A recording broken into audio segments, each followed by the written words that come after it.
It's news time. Information is power. Be current. The news headline. Another Biafra group clashes with Nigerian troops, one killed. A pro-Biafra group, the Biafra National Guard, has reportedly clashed with troops in Abia State, leading to killing of one of the gunmen on Thursday. The Nigerian army said the troop, which was conducting exercise Golden Dawn, killed a gunman belonging to the Biafra National Guard. The identity of the dead is yet to be ascertained. However, the information is contained in a statement by the spokesman for the Nigerian Army, Oyema Nwachukwu, a brigadier general. According to the statement, the assailants were heavily armed and conveyed in several vehicles, opened fire on the troops' location, but were met with stiff resistance by the troops. In the encounter, the troops neutralized one gunman, while others abandoned their vehicles and retreated in disarray with the gunshot wounds.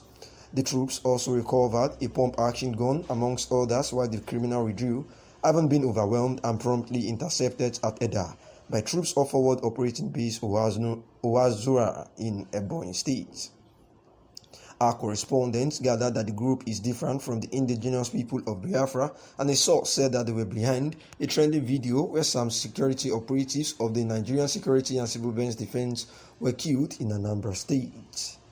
And this is also about the case of Mazen Abdekanu, who is at the DSS facility, where he was tried on October 24, 2021, before being postponed to November 10, 2021, of which the IPOB has said that there is going to be a sit-at-home order, to ensure that they secure the release of Mazen Abdekanu on or before November 4.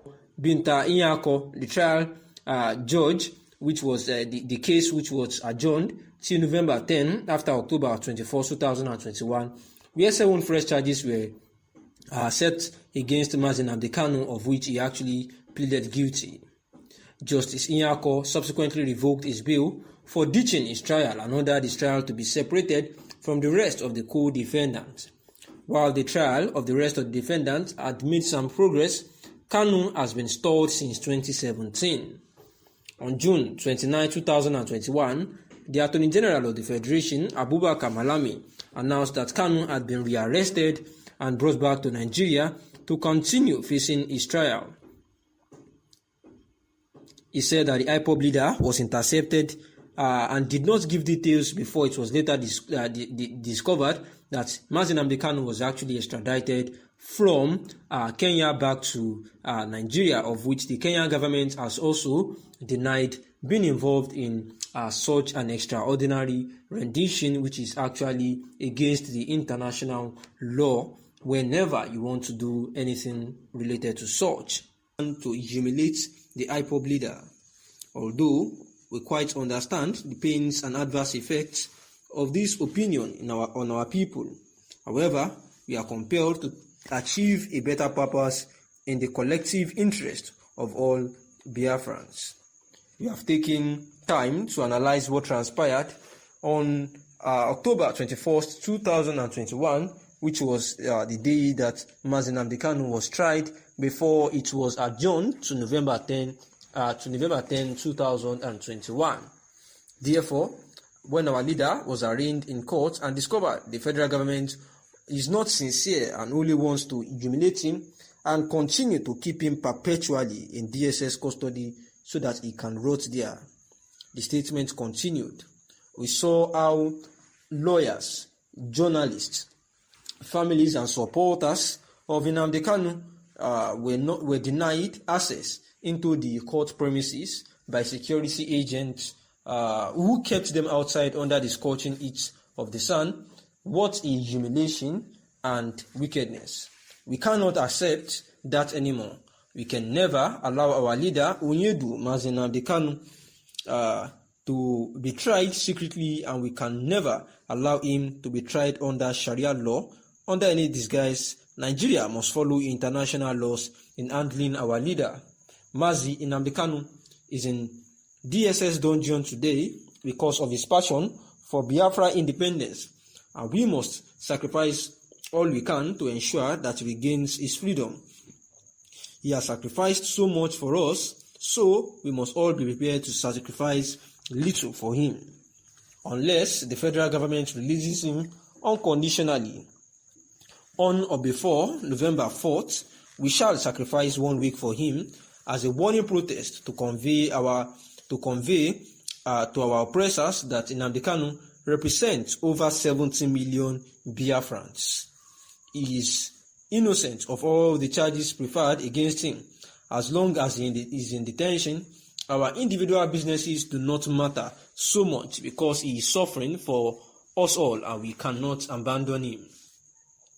We seriously regret the inconveniences this may cause, yet it is necessary and needed to make until our full independence is achieved. Nobody resident in Biafra land is expected to flout this directive, as doing so amounts to challenging the will of the people on the Biafra project. This 1 week sit at home is to also let our oppressors understand that we are not going to tolerate any plan to torment or abandon our leader in DSS custody through frivolous court adjournment. Any plans to subject him to trauma in detention through long adjournment while real terrorists and mass murderers are having fun across the country cannot fly. Nnamdi Kanu must be freed because he committed no crime. Asking for a referendum so that Biafrans will decide whether or not they want to continue as part of Nigeria is no crime. He should not suffer for seeking justice for his people. We have also been enslaved and caged enough by the Fulani-controlled federal government of Nigeria and their allies. Therefore, if we shut down Biafra land just for 1 week to secure our permanent freedom, it is worth the sacrifice. Everybody should brace up for this sacrifice so as to ensure that Mazi Nnamdi Kanu is actually free from the dungeon of which the federal government of Nigeria under the Buhari-led administration has kept him suffering. And this is Ima Powerful, the spokesperson to the indigenous people of Biafra, IPOB, saying that as regards the October 24th trial, where Mazi Nnamdi Kanu was, tried to respond to 7-count charges. They refreshed 7-count charges that were filed against him, of which he pleaded not guilty. Therefore, the indigenous people of Biafra has agreed again that they will be going on a week-long sit-at-home order to show solidarity with Mazi Nnamdi Kanu, saying that because the federal government seems to be playing some tricks on them by refusing the lawyers and supporters of Mazi Nnamdi Kanu access to the court, which was quite unusual and not legal, saying that this is actually seeming to be a Sharia law in disguise, and that they will not take this.